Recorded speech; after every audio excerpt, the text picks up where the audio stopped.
So karon mga bay, nangandam dita na mga bay kay natay atinan nga moving up ceremony para sa akong pag-umangkon ba nga si Princess ni Raya. Ug pag human natong pangandam diha mga bay, ni biyahe na dayon mi padung sa Kalawisan. Ug uban din ako diha mga bay ang ako ang mama. Kay syempre apo gud na niya ang ni-graduate. Gusto pa na niya nga makasaksi sa moving up ceremony sa iyang apo. So after pila ka minutes na mong biyahe diha mga bay, naabot na mi diri sa Kalawisan Gym. So nagdali-dali na din mi ani og parking mga bay kay hapit na nagsugod ang ilang moving up ceremony. So pag abot na mo diha mga bay, dali-dali din mi og sud sa gym ug amo din gipangita ug asa sila dapit naglingkod. Og pagkakita sa apo mga bay nga naa ang iyahang lula, perte gid din taon niyang lipaya. Og sakto ra gid siguro kayo ni pag-abutan ng mga bay kay tungod kay 5 minutes siguro gikan sa pag-abot na mo nagsugod na dayon ang ilahang event. So mao to nagdali-dali na sila og ilis og tuga diha mga bay tungod kay si Princess ang unang nga mopaso. Og sa magdugay mga bay nagsugod na dayon ang event.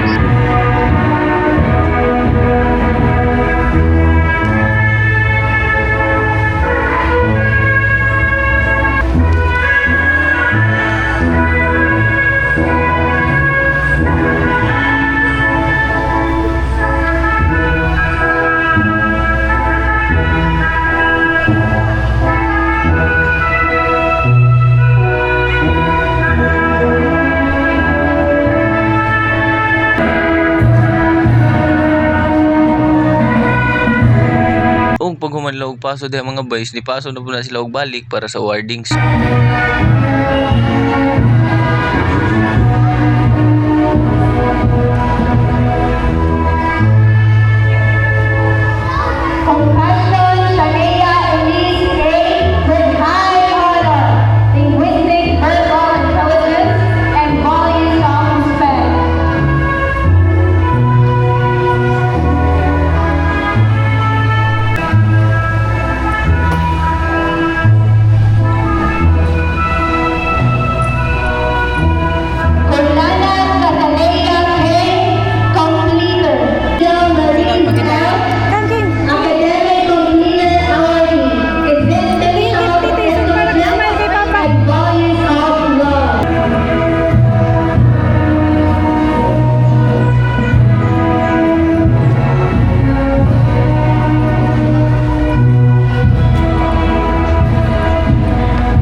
So pag human ana mga bay, gisunod na dahil nila ang ilang graduation song.